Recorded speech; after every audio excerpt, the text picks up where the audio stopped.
E aí, galerinha, tudo tranquilo? Vamos à luta então, mais uma aula sobre esse cara aqui, Oswald de Andrade, que foi um dos grandes incentivadores da Semana de Arte Moderna, fundamental para a realização, para a agregação, a formação do grupo da Semana de Arte Moderna. Ele, ao lado do Mário de Andrade, vão ser duas figuras fundamentais na arte brasileira desde o princípio do modernismo. Aliás, desde antes, porque se a gente for lembrar, em 1917, aquela reunião, aquela exposição da Anita Malfatti, o cara responsável por formar o grupo para sair em defesa da Anita Malfatti foi justamente esse sujeito aqui, Oswald de Andrade, que era de família abastada paulista, né, de cafeicultura paulista, e que desde cedo já tinha visto as primeiras manifestações modernistas acontecerem na Europa. Lembrem-se que ele presenciou a leitura, me parece, do segundo manifesto da poesia futurista, da arte futurista lá na Europa, e encampou essas ideias e foi um dos responsáveis por trazer essas ideias aqui para o Brasil desde o início do século XX. Tá? O Oswald de Andrade tem uma carreira muito rica, né? Escreveu muito ao longo da vida inteira. Ele era jornalista, além de ser jornalista, um grande poeta, escreveu dois manifestos fundamentais sobre a arte brasileira, escreveu romances, escreveu peças de teatro e assim por diante. Além de tudo isso, ainda foi praticamente o organizador principal do movimento que iniciou-se com a Semana de Arte Moderna em 1922. Então ele é um nome fundamental para a gente ter em mente quando se fala sobre arte brasileira e sobre modernismo brasileiro e também sobre Semana de Arte Moderna, tá, molecada? Vamos marcar esse nome aí. Oswald de Andrade é uma fera. Aqui o que a gente vai ver é um dos poemas famosos do Oswald de Andrade, Canto de Regresso à Pátria, que eu e vocês sabemos é uma releitura da Canção do Exílio do Gonçalves Dias. E aqui a gente já tem uma característica muito marcada na obra do Oswald de Andrade. Ele vai ser responsável por retomar toda a nossa produção literária e refazer né, uma crítica dessa produção literária e apontar onde é que estão os erros dos românticos, onde é que estão os erros dos colonizadores e assim por diante, e principalmente onde é que estão os erros daquelas pessoas que defendem uma arte verdadeiramente brasileira.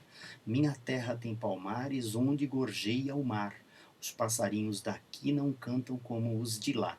Minha terra tem mais rosas e quase que mais amores. Minha terra tem mais ouro, minha terra tem mais terra. O ouro, terra, amor e rosas, eu quero tudo de lá. Não permita, Deus, que eu morra sem que eu volte para lá. Não permita, Deus, que eu morra sem que volte para São Paulo, sem que veja a Rua 15 e o progresso de São Paulo. Notem, gente, que em vez de falar do Brasil, ele fala de São Paulo.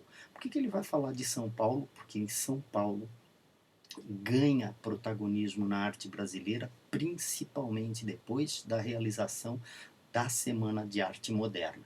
E por que São Paulo ganhou tanto protagonismo? Porque São Paulo, nessa época, é a cidade que mais cresce no Brasil. A Rua 15 de que ele fala é essa Rua 15 aqui, como vocês podem ver, que já tem um imenso bonde que corta a rua, ou seja, um símbolo da modernidade muito claro, e a ideia de que ele celebra, entre outras coisas, Minha Terra tem Palmares, aqui, ó, também pode ser lido como uma referência aos quilombos, que eram fontes de resistência, e essa resistência cultural vai ser valorizada pelo Oswald de Andrade, em vez de ser criticada como tinha sido criticada anteriormente ao longo de toda a produção artística brasileira. Então, essa releitura que ele faz, essa intertextualidade que ele faz, inclusive usando versos inteiros de Canção do Exílio, como Não Permita, Deus, que eu morra sem que eu volte para lá, ele tirou diretamente de Canção do Exílio.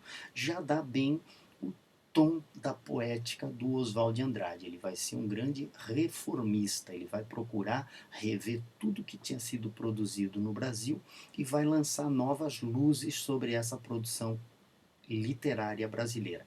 Para nós é importante esse poema, entre outras coisas, porque ele já estabelece de cara a preocupação maior do Oswald de Andrade, qual seja buscar uma identidade cultural brasileira. Ainda que aqui ele esteja falando de São Paulo, mas a preocupação dele, obviamente, é uma preocupação com a arte nacional como um todo. Tá? Então é muito importante esse poema na trajetória do glorioso Oswald de Andrade. Mas eu queria trazer um outro poema aqui para mostrar para vocês e que eu acho que dá bastante bem a dimensão. Primeiro, O Capoeira é o título desse poema, e esse poema, O Capoeira, é um poema cujas características remetem à obra do Oswald de Andrade como um todo. Era difícil o Oswald escrever uma poesia com aquela extensão que a gente acabou de ler, 3 quartetos, né, 12 versos, 4 quartetos, aliás, né, essa poesia aqui, né, são 4 estrofes de 4 versos, são 16 versos. Vou dizer para vocês que é raro. A maior parte dos poemas do Oswald de Andrade vão ser poemas extremamente curtos. Então, esse aspecto aí é um aspecto que a gente liga diretamente com síntese. O que é síntese? É a capacidade de resumir. Ele faz poemas extremamente curtos. Aqui a gente tem um exemplo de poema que pode ser associado com o poema pílula. Tá? Essa divisão da obra do Oswald é muito importante, porque vocês vão ver em outras obras que vão aparecer do Oswald de Andrade aí, que ele é um escritor que valoriza sobremodo a linguagem brasileira. Notaram? Quer apanhar, soldado? Quer apanhar? Ó, o quer e o apanhar, pernas e cabeças na calçada. Então vocês notam já uma valorização da oralidade brasileira, porque ele defendia, entre outras coisas, que a linguagem tinha de ser retrabalhada também. Como o brasileiro falasse um português que era um português diferente daquele português lá de Portugal, mas ainda assim a gente tinha grandes escritores daquele período como Coelho Neto, Olavo Bilac, que ainda era uma referência nesse tempo, parnasiano, que defendia a ideia de uma linguagem que fosse uma linguagem acadêmica, aquela linguagem, né, da gramática correta. O Oswald de Andrade vai chocar a todos usando a oralidade, usando a fala, usando o jeito de falar do brasileiro. Além disso, a capoeira, eu e vocês sabemos, é um símbolo extremamente marcante do Brasil, do brasileirismo desse poeta. Por quê? Porque é uma arte brasileira, é uma filosofia brasileira. Tá? Esse O Capoeira, que é o praticante da capoeira, ele encontra um soldado e esse soldado é imediatamente desafiado pelo capoeira.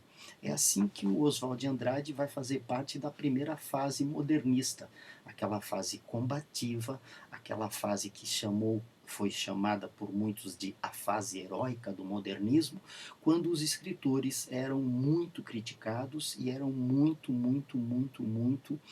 agredidos em textos jornalísticos e tal, sobretudo por conta do uso dessa linguagem mais brasileira. Então a gente tem aí a arte brasileira da capoeira sendo celebrada, um traço que é um traço da identidade brasileira. A gente tem aí o poder de síntese, a economia, escrever bastante usando poucos versos. A gente tem aí também um poema que é um poema que eu queria chamar a atenção de vocês, é um poema narrativo. Aqui o que a gente tem são 2 personagens, o poema é elaborado em cima de um diálogo. Então olha como tem características que são características muito diferentes daquela poesia toda certinha com a qual os brasileiros do período estavam habituados.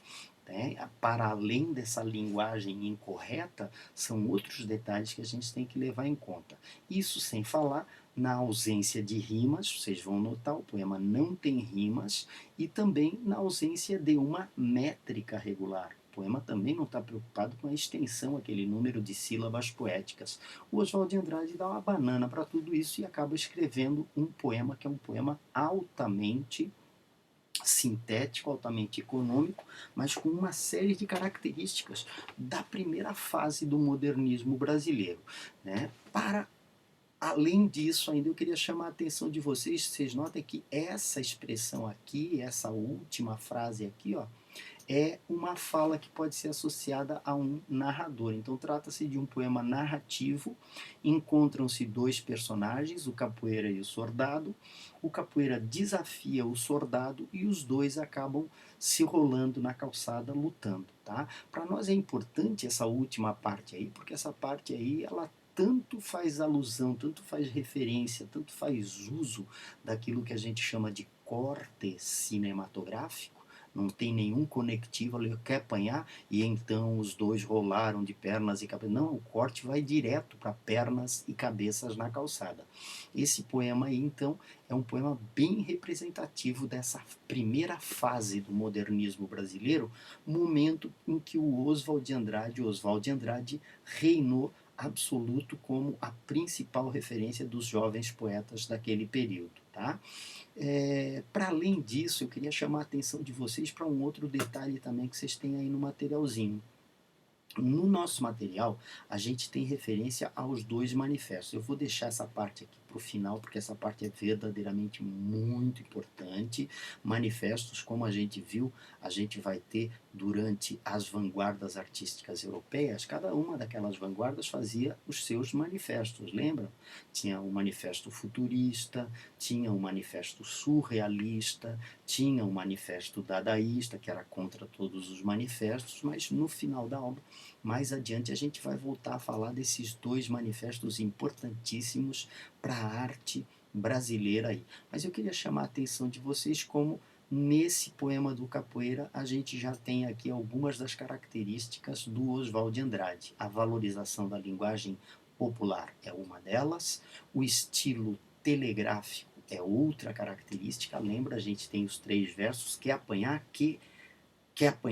pernas e cabeças na calçada, é estilo telegráfico, porque não tem coesão, não tem conexão entre o texto, né? Então esse estilo, nesse estilo, o Oswald de Andrade vai ser um mestre verdadeiramente. E aqui nomeado o poema Pílula, que também pode ser classificado como poema piada, porque muito frequentemente ele fazia poemas marcados por ironia e por humor, como a gente vai ver mais adiante.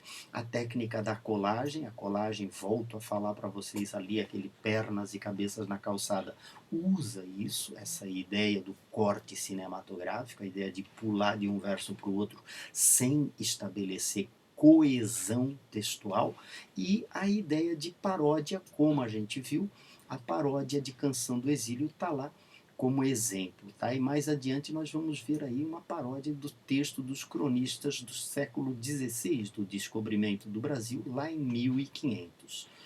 A Tarsila do Amaral, que chegou a se casar com o Oswald de Andrade, vai ser responsável por essa tela aqui, que é uma tela muito famosa, que eu queria que vocês prestassem muita atenção em como essa tela aqui é repleta de elementos que são elementos que remetem à brasilidade.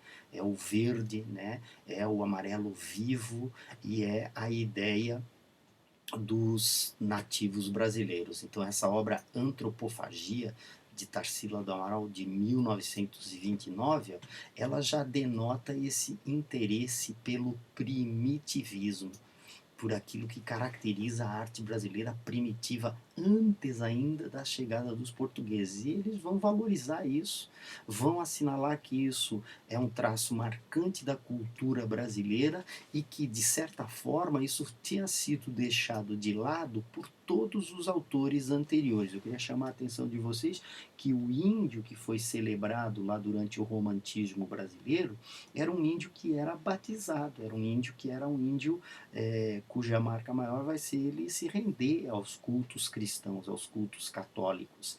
E agora o Oswald de Andrade, com essa revisão crítica do Brasil, entre outras coisas, ele coloca que não, que o índio brasileiro tinha uma melancolia, que era um traço seu, que não tinha nada a ver com o catolicismo, que o índio brasileiro era antropófago, isso também não tinha nada a ver com o catolicismo, e esse aspecto é que a gente tem que levar em conta quando se fala em revisão do passado literário brasileiro pelo glorioso Oswald de Andrade. Aqui a gente tem uma outra tela da Tarsila. Eu queria chamar a atenção de vocês para o aspecto, essa cena aqui, diferentemente de Abaporu, é uma cena urbana, mas é importante a gente perceber que a arte desse período, ela celebra a natureza brasileira sem deixar em segundo plano o progresso, porque passava São Paulo, e assinala que o Brasil vai ser essa mistura entre uma cidade progressista e, ao mesmo tempo, 500 quilômetros mato adentro, a gente vai encontrar tribos de indígenas que jamais tiveram contato com o homem branco. E esse caráter é o caráter que marca a obra do Oswald de Andrade, porque ele vai fazer o resgate disso como ninguém.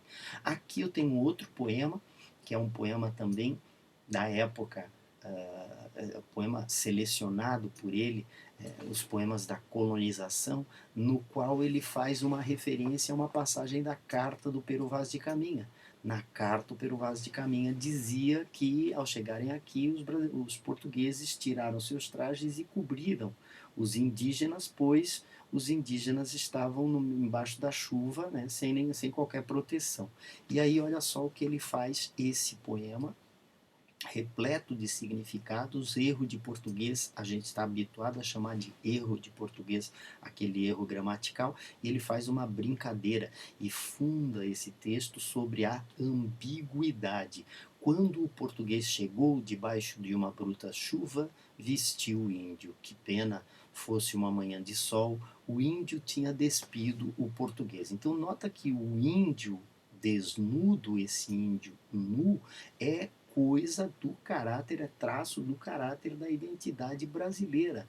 E a roupa que se traz, que se faz o índio vestir, é justamente o traço da cultura portuguesa que foi inserida no Brasil. O Oswald de Andrade, nesse momento, ele está diante de um movimento que procura uma poesia que seja uma poesia diferente. O pessoal da Semana de Arte Moderna procurava uma poesia que fosse uma poesia brasileiríssima. E por isso, 2 anos depois da Semana de Arte Moderna, o Oswald de Andrade vai lançar o seu grande manifesto da poesia pau-brasil. Essa daqui é uma imagem tirada de um daqueles catálogos que foi feito ao longo do lançamento dessa poesia pau-brasil, e é muito importante a gente salientar o que era um manifesto. Era uma declaração pública das intenções do artista, defendendo, entre outras coisas, características do movimento artístico, né? Então, os movimentos da vanguarda modernista europeia já tinham os seus manifestos. O Oswald de Andrade sentiu por bem que estava na hora de lançar um manifesto de uma poesia brasileira que fosse uma poesia de exportação, porque, se vocês se lembrarem, o pau-brasil vai ser a nossa primeira matéria de exportação, nosso primeiro produto de exportação quando os portugueses chegaram aqui. E a partir disso, a ideia do Oswald de Andrade é usar a referência do pau-brasil como maneira de buscar uma identidade cultural verdadeiramente brasileira, tá certo? Aqui algumas passagens dessa poesia, que é a poesia de exportação defendida pelo glorioso Oswald de Andrade. Notem que os quadros da Tarsila do Amaral, gente, vêm todos eles influenciados por aquelas vanguardas artísticas europeias lá. Olha só, aqui a gente tem lá em segundo plano uma igreja. Por quê? Porque é uma característica marcada do Brasil. Aqui a gente tem as nossas palmeiras, né? E aqui a gente tem um passarinho, a ave, a fauna, né? A flora brasileira, tudo representado nessa imagem aqui.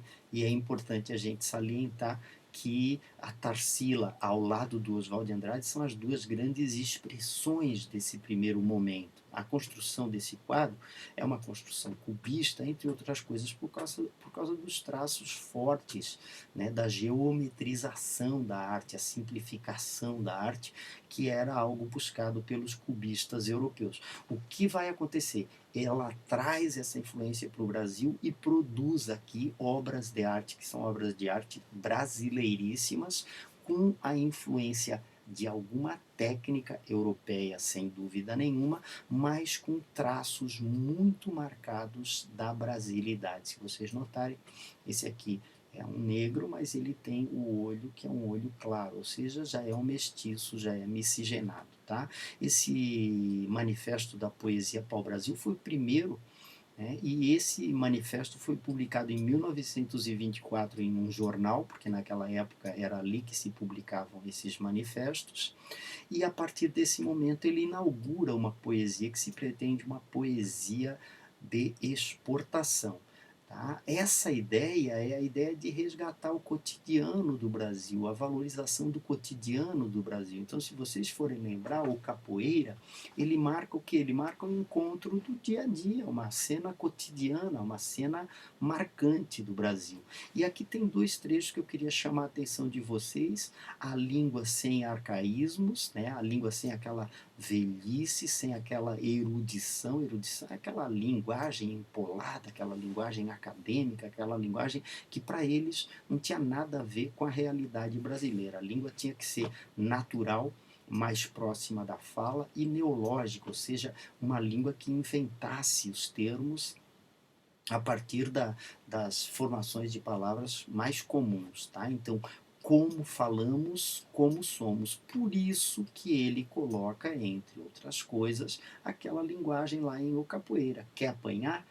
Que soldado? São palavras que são palavras erradas. Ele considera que esse é um traço identitário do brasileiro que deve ser preservado e também deve ser poetizado, também deve fazer parte da poesia, se a poesia quiser se tornar uma poesia verdadeiramente nacional. Tá? E aqui uma crítica àquela poética que era a poética soberana ao longo da década de 20, que era a poesia dos parnasianos. Os parnasianos vão ser muito criticados pelos modernistas, e é importante a gente salientar que o manifesto da poesia pau-brasil ele surge com essa intenção, sobretudo a intenção de valorizar a fala e de fazer uma viagem por toda a cultura brasileira, apontando onde é que estão os erros, onde é que estão os equívocos, em que momento foram apagados traços que podiam ser considerados traços da identidade cultural brasileira. Essa daqui é a revista da antropofagia, que saiu logo depois do segundo movimento, um movimento chamado de Manifesto Antropofágico. Aqui o que a gente vê é uma gravura de um cara chamado Theodore de Brie, e na qual vocês podem ver aqui, ó, é um ritual de antropofagia. Não foi presenciado, tá? Esse cara leu o livro do cara chamado Hans Staden, que presenciou, ficou 9 meses com índios antropófagos aí e tal, e viu como que eles faziam, como eles devoravam os seus oponentes. Para nós é importante também essa tela aqui, ó, essa tela, como falei, a tela muito marcada, a Vaporu, tradução Antropofagia da Tarsila do Amaral, ela também muito marcada por essa brasilidade, por essa simplicidade, que é uma simplicidade de vanguarda, e esse quadro aqui, ele é um quadro que ele mostra o brasileiro com uma cabeça pequena, né, e mostra o brasileiro, sobretudo, marcado pela sensibilidade, pela melancolia, pela tristeza, né? Mas se vocês associarem essa figura aqui, é uma figura que está associada com aquela obra O Pensador, do Rodin.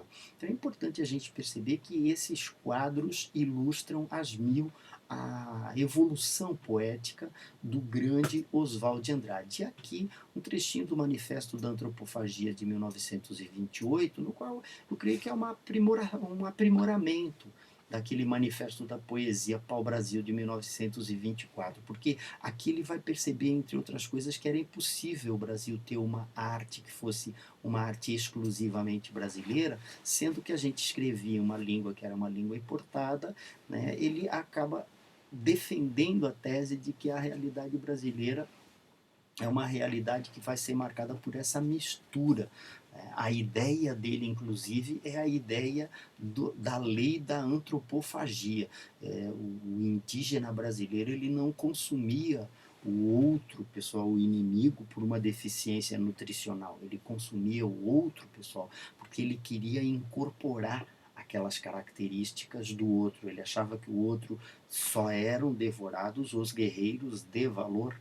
Então, nesse sentido, o indígena queria comer além da carne, os valores daquela pessoa que ele estava devorando. E aí a gente vai ver aqui, só a antropofagia nos une socialmente, economicamente, filosoficamente, única lei do mundo, expressão mascarada de todos os individualismos, de todos os coletivismos, de todas as religiões, de todos os tratados. E aqui uma passagem que é uma passagem brilhante, é óbvia, essa citação, essa referência, esse intertexto com a obra do glorioso Shakespeare, To Be or Not to Be, ele transforma em To Be or Not to Be, That is the Question. Então, aqui a verdade é a seguinte: ele não quer abrir mão do Shakespeare, ele quer verdadeiramente que a arte brasileira seja capaz de, a partir da leitura do Shakespeare, devorar essa leitura do Shakespeare e ser capaz de conseguir criar alguma coisa inovadora, alguma coisa verdadeiramente brasileira. Por isso, contra todas as catequeses, estamos fatigados de todos os maridos católicos suspeitosos postos em drama. Freud acabou com Enigma Mulher e com outros sustos da psicologia impressa. Nota a referência ao Freud, que era o pai da psicanálise, tá? E essa ideia, a ideia é importante a gente salientar que o manifesto da antropofagia, mais adiante, quando nós falarmos de tropicalismo, é daqui do manifesto da antropofagia que sai o manifesto tropicalista 40 anos depois. Tá? Então é importante a gente perceber que essa influência do Oswald de Andrade na arte brasileira é muito grande, ele é um nome fundamental. E por último eu queria dar uma notícia para vocês aqui dos dois romances. Esses dois romances do Oswald de Andrade aqui são os dois romances, digamos assim, mais modernos da literatura brasileira lá daquele período. Tá? Sem dúvida nenhuma, são duas obras fundamentais: Memórias Sentimentais de João Miramar e Serafim Ponte Grande. Grosso modo, gente, o que ele faz nesses dois romances aqui é falar sobre a classe social a qual ele pertencia. Ele era um burguês da elite brasileira, filho da cafeicultura paulista. Mas só que ele rompeu com essa elite brasileira, até acabou se associando ao comunismo aí, né?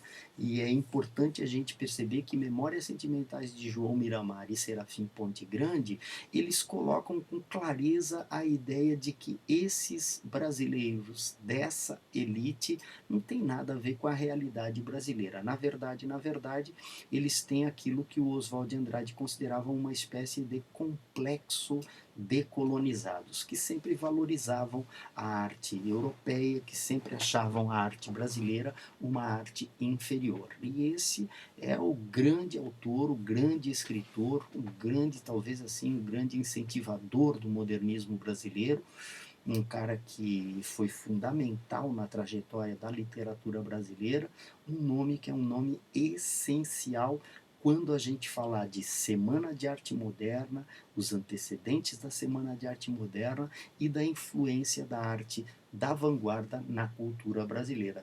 Tá bom, meus queridos? Uma boa semana para todos vocês e a gente volta em breve com mais uma aulinha para vocês sobre a literatura brasileira, tá bom? Um abraço forte aí, gente. Força na peleia. Até mais.